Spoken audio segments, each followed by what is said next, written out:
1 Crônicas, capítulo de número 21.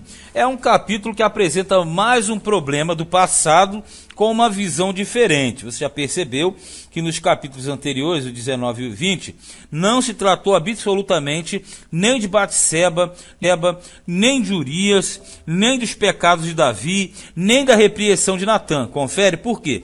Isso já tinha acontecido e estava registrado no livro dos reis de Israel.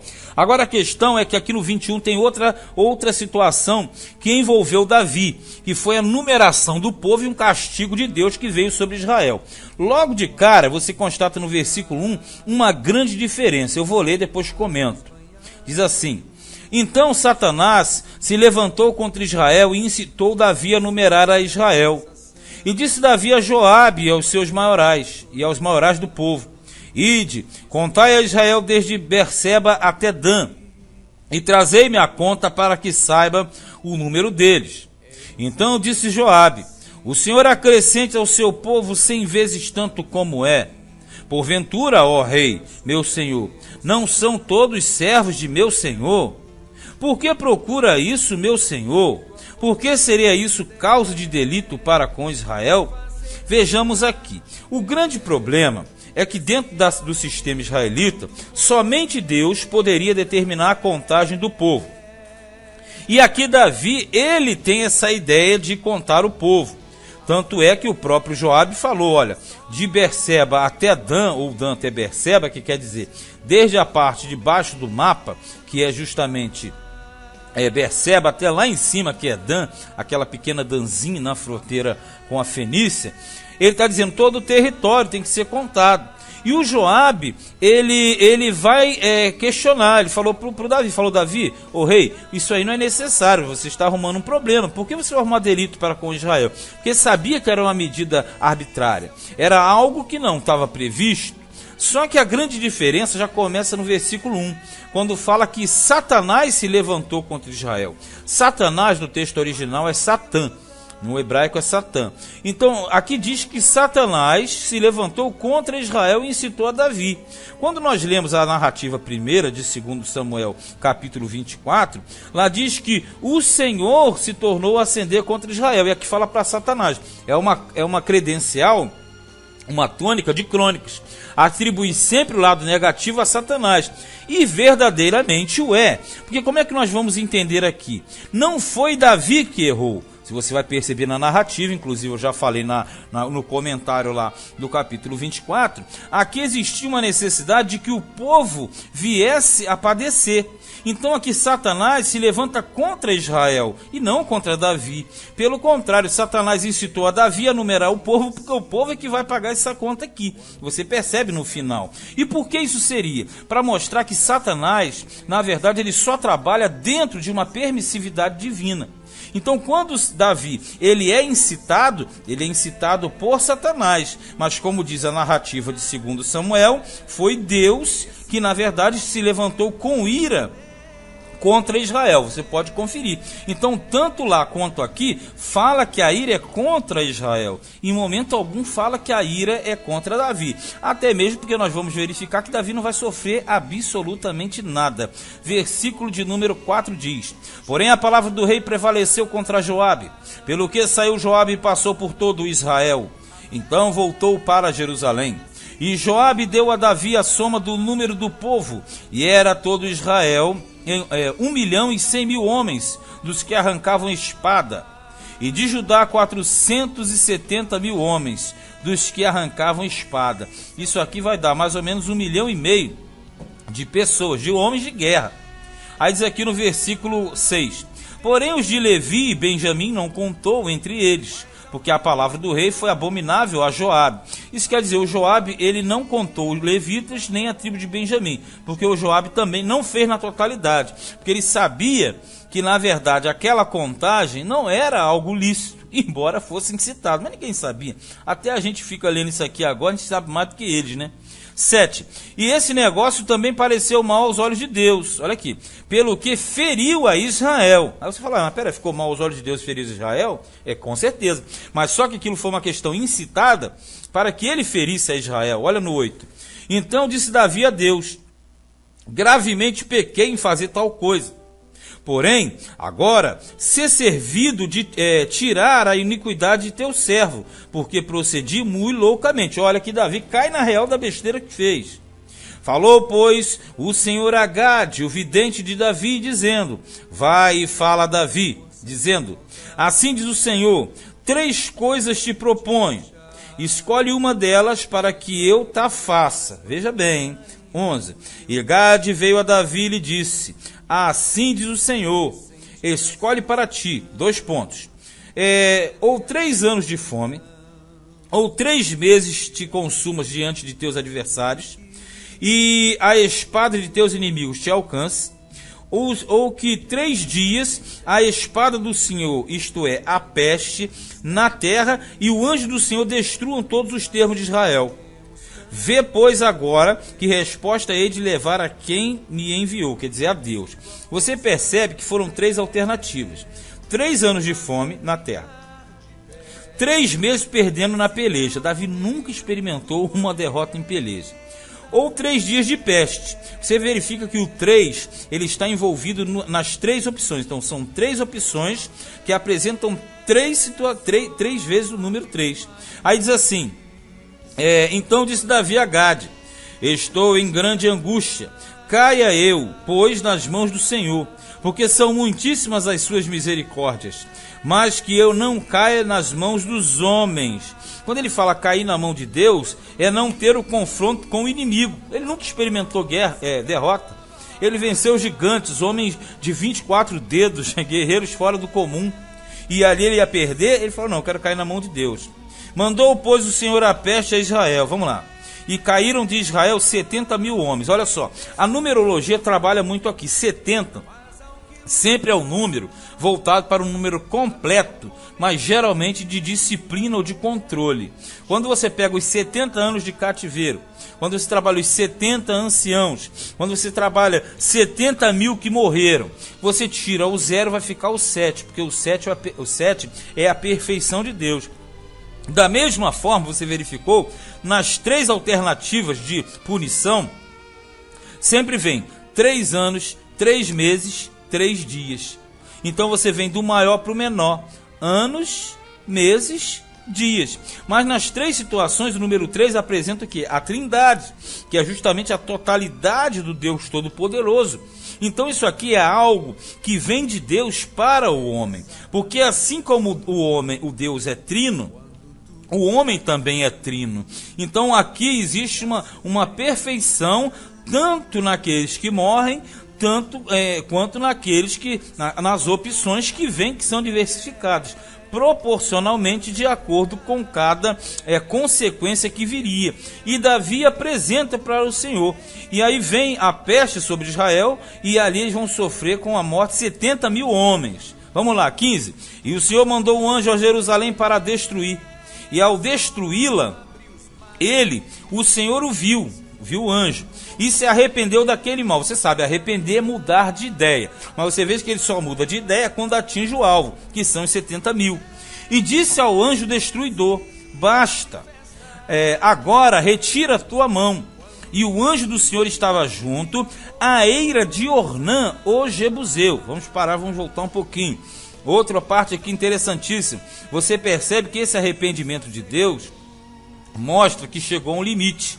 Ele olha para o anjo destruidor, e quando você vê anjo destruidor, você lembra do Egito, porque o anjo da morte, ele só veio e matou aqueles que estavam fora da cobertura. Da mesma maneira aqui, só morrem aqueles que tinham que morrer. Senão nós vamos trabalhar que Deus é injusto. Deus não é injusto. Deus trabalha dentro de uma perfeição. Essa perfeição, ela vai recair dentro daqueles que merecem morrer. É o que vai acontecer com Ezequiel, Jeremias, aquelas passagens lá que Deus ele mostra claramente que ele tem um controle sobre a punição e sobre a preservação de cada um.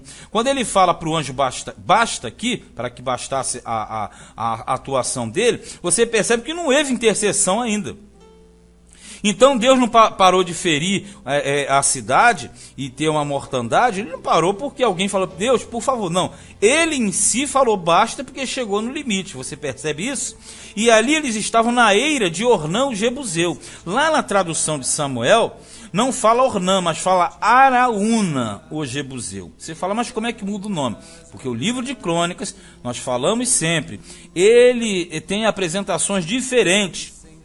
Porque em virtude do cativeiro, nomes foram mudados, nomes não eram totalmente recordados. Por isso que na composição de crônicas existem muitas diferenças em relação aos livros de Samuel e aos livros de Reis. Então Ornã aqui é paralelo a Araúna lá em Samuel. 16. E levantando Davi os seus olhos, viu o anjo do Senhor que estava entre a terra e o céu, quer dizer, estava suspenso no ar, com a espada desembainhada na sua mão, estendida contra Jerusalém, porque ali é o anjo destruidor. Então Davi e os anciãos, cobertos de pano de saco, se prostraram sobre os seus rostos, quer dizer, eles estão desesperados. Eles automaticamente entraram naquele estado de decadência, de humilhação. E disse Davi a Deus, não sou eu que disse que se contasse o povo? Isso é Davi falando, hein? E eu mesmo sou o que pequei e fiz muito mal. Mas estas ovelhas que fizeram, ah, Senhor, meu Deus, seja a tua mão contra mim, contra a casa de meu pai, e não para castigo de teu povo. Veja que Davi, ele reconhece o erro, ele está dizendo, quem tem que sofrer sou eu, e não puna o povo. Aí você vai entender, Davi não vai sofrer nada. Olha a sequência, o que ele fala aqui. Então o anjo do Senhor disse a Gade que dissesse a Davi que subisse Davi para levantar um altar ao Senhor na eira de Ornã, o Jebuseu. Veja, Davi está demonstrando arrependimento, ele quer ser punido. Em momento nenhum o anjo condena a Davi, pelo contrário, falou, Davi, você vai levantar um altar justamente aí. Vamos lá. Subiu, pois, Davi conforme a palavra de Gade, que falara em nome do Senhor. E virando-se Ornã, que é o dono da eira, viu o anjo, e se esconderam com ele seus 4 filhos. E Ornã estava trilhando o trigo, quer dizer, trabalhando na debulha. E Davi veio a Ornã, e olhou Ornã, e viu a Davi, e saiu da eira, e se prostrou perante Davi com o rosto em terra, porque receber a visita do rei não era qualquer dia que isso acontecia, qualquer hora que isso acontecia. Mas você percebe o seguinte, o anjo destruidor estava matando em Israel, em Jerusalém propriamente, 70 mil pessoas. Sem que Davi pedisse, o próprio Deus já falou basta, correto? Aí você pega o seguinte, o anjo estava pairando sobre a eira de Ornã, o Jebuseu. Aí o que o anjo fala para o profeta fala para Davi, olha, fala para o Davi construir um altar aqui. E o anjo está na eira de Ornã. Quando Ornã estava trabalhando e trilhando ali o trigo com seus 4 filhos, hein? O Ornã viu o anjo e se escondeu. Aí vamos lá, o Ornã era Jebuseu, não era israelita, estava ali, o anjo não fez nada com ele. Consegue perceber o que eu quero dizer? Se morreram 70 mil, por que não morreram o Ornã e seus 4 filhos? Você entende isso? Porque na verdade morreram aqueles que tinham que morrer dentro de um sistema, dentro de um propósito. E qual era esse propósito? Purificar a terra, que é uma grande expiação, para que você entrasse no reino salomônico. Porque o reino salomônico, ele deveria ser um reino de paz. E para haver um reino de paz, todo o sangue derramado deveria ser expiado. E nós vamos lembrar de Ló quando estava em Sodoma e Gomorra, lembra? Deus iria destruir Sodoma e Gomorra, mas antes de destruir aquela cidade, ele foi e resgatou quem? Ló e suas filhas. Por quê? Deus não derrama ira sem preservar os seus. Você lembra do Egito, quando as pragas vinham, mas as pragas não atingiam o povo de Deus que estava em Gósen, porque Deus preserva os seus. Você já leu o Apocalipse? Você tem os 144 mil marcados. Deus não vai permitir que as pragas do império da besta atinjam os seus marcados. E o negócio então funciona da mesma forma. Deus, ele preserva e ele é milimétrico, ele é preciso, ele é cirúrgico. Você veja que nem aquele Ornã e seus filhos estavam trabalhando normalmente ali na eira, trilhando. Quando ele viu o anjo, eles correram e se esconderam. Eles estavam trabalhando. Então, se fosse para matança generalizada, você não veria essa precisão, como na época de Jeremias. Todos morreram, Jeremias foi preservado. Ebed-Meleque foi preservado, Baruque foi preservado. Deus, ele sabe guardar e conservar os seus. Agora o que segue aqui é que Davi vai até Ornã. O Ornã, quando viu, se prostrou e disse Davi a Ornã, estou no 22, dá-me este lugar da eira para edificar nele um altar ao Senhor. Dá-mo pelo seu valor, para que cesse este castigo sobre o povo. Então disse Ornã a Davi, toma para ti e faça, ó rei, meu senhor, dela o que parecer bem aos seus olhos. Quer dizer, o Ornã queria doar o terreno para ele. Eis que dou os bois para holocaustos e os trilhos para lenha, quer dizer, a madeira, e o trigo para a oferta de manjares, tudo dou. Então veja bem, o Ornã queria oferecer tudo para Davi, tudo. O que Davi responde? No 24. E disse o rei Davi a Ornã, não, antes, pelo seu valor, a quero comprar. Porque não tomarei o que é teu para o Senhor, para que não ofereça holocausto sem custo. Ele queria dizer o seguinte, eu não posso oferecer a Deus aquilo que na verdade não teve o meu esforço, não teve a minha participação. Se você doa o material, não vai ter nenhum valor de esforço, não vai ter nenhum valor da minha participação. E Davi deu a Ornã por aquele lugar o peso de 600 ciclos de ouro. Quer dizer, ele pagou dentro daquilo. E a cifra, na verdade, aqui não é igual a lá de Samuel. Você for em Samuel 24, lá fala que foram 50 ciclos de prata. Aqui já fala 600 ciclos de ouro, que é uma quantia muito maior. Aí você fala, mas peraí, isso é erro? Eu vou falar novamente, é igual aos evangelhos. Não é questão de erro, a questão é a forma que é colocada por justamente mostrar uma ênfase maior. Então, o livro de Crônicas, ele sempre quer mostrar o melhor. Então, aqui está mostrando que Davi pagou muito bem por aquele terreno. 26. Então, Davi edificou ali um altar ao Senhor e ofereceu neles holocaustos, olha só, e sacrifícios pacíficos. E invocou o Senhor, o qual lhe respondeu com fogo do céu sobre o altar do holocausto. Vamos entender aqui. Quando você lê, você que já conhece a situação, Davi edificou ali um altar na eira de Ornã Jebuseu. Já seria o quê? O lugar era do estrangeiro. Ele pegou o lugar do estrangeiro. Outra coisa, o anjo apareceu ali. E teve uma matança, correto? E tem mais. Davi, se tivesse errado, pecado, que aqui em momento nenhum fala que Davi errou.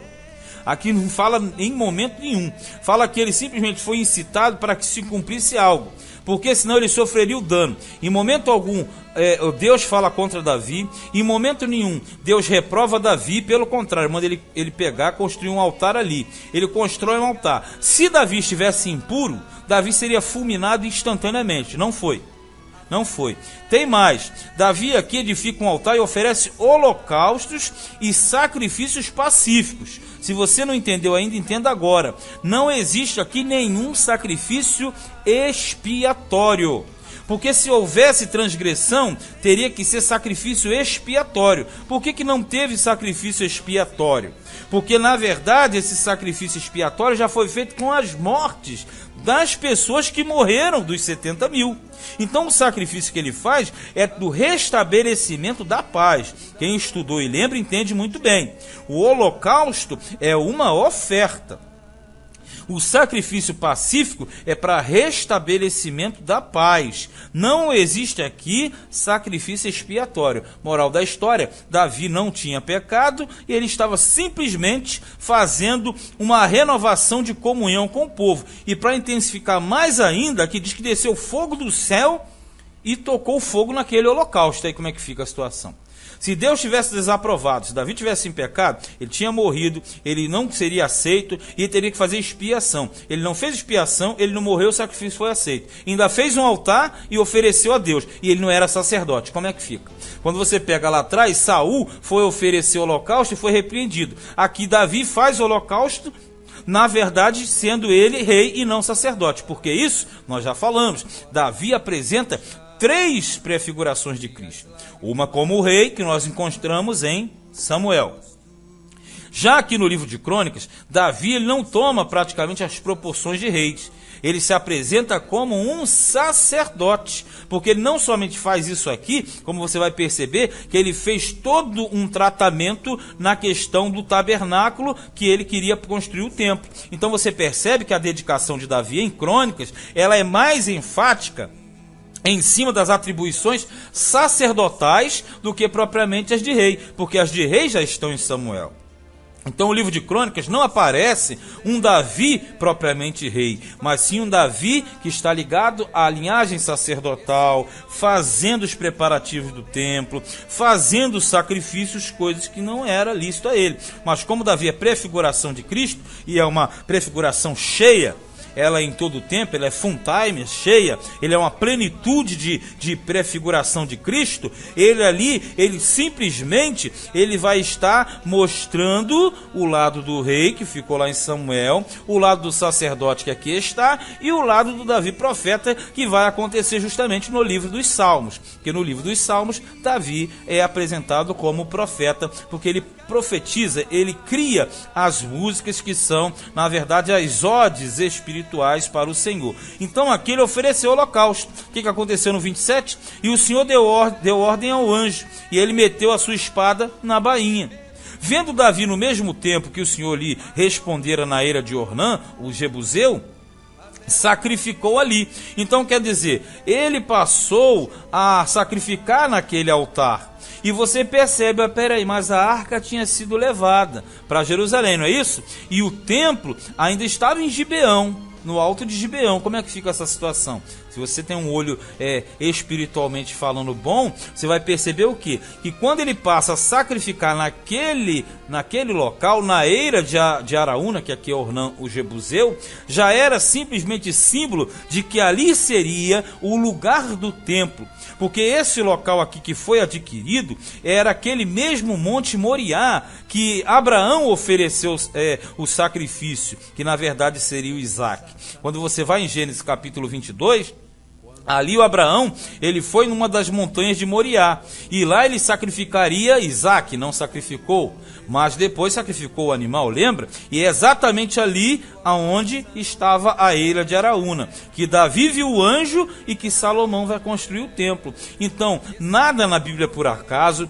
Tudo isso tem uma cadeia, uma ligação muito grande, é como se fosse uma corrente, são elos que tornam a compreensão bem clara, e nesta eira, Davi ficou sacrificando ali, porque você entende, mas peraí, a arca estava sozinha? Sim. Por que será que Deus permitiu a arca chegar primeiro e o tabernáculo ficar para trás, hein? Porque na verdade, ali já era um anúncio de que o templo seria levantado justamente na eira de Ornã, o Jebuseu. Verso 29, porque o tabernáculo do Senhor que Moisés fizera no deserto e o altar do holocausto estavam naquele tempo aqui, no alto de Gibeão. Então é pausa para meditação. Quem está entendendo bem, quem entende dos sacrifícios levíticos, quem está compreendendo todo o sistema sacrificial, você consegue ter uma plenitude de compreensão desse caso. 30. E não podia Davi ir ali consultar ao Senhor, porque estava aterrorizado por causa da espada do anjo do Senhor. Davi, que era um homem segundo o coração de Deus, já tinha enfrentado várias batalhas, gigantes, homens de grande estatura, nunca ficou tão aterrorizado como ele ficou com a visão que ele teve, justamente de quê? A visão do anjo com a espada desembainhada. Isso aqui era uma coisa que era chocante para aquele experiente rei Davi. E Davi, ele ficou com aquela visão que foi para fortalecimento dele e também da coletividade. Agora, no sentido geral, para fechar esse capítulo, um capítulo extenso, você percebe que a grande ênfase mostra que em momento algum Davi pecou.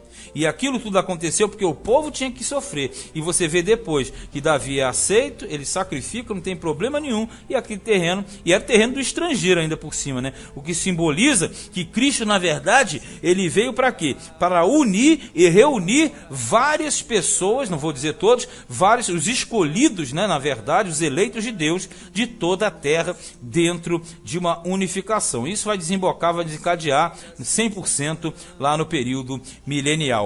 Este foi o primeiro livro de Crônicas, capítulo 21.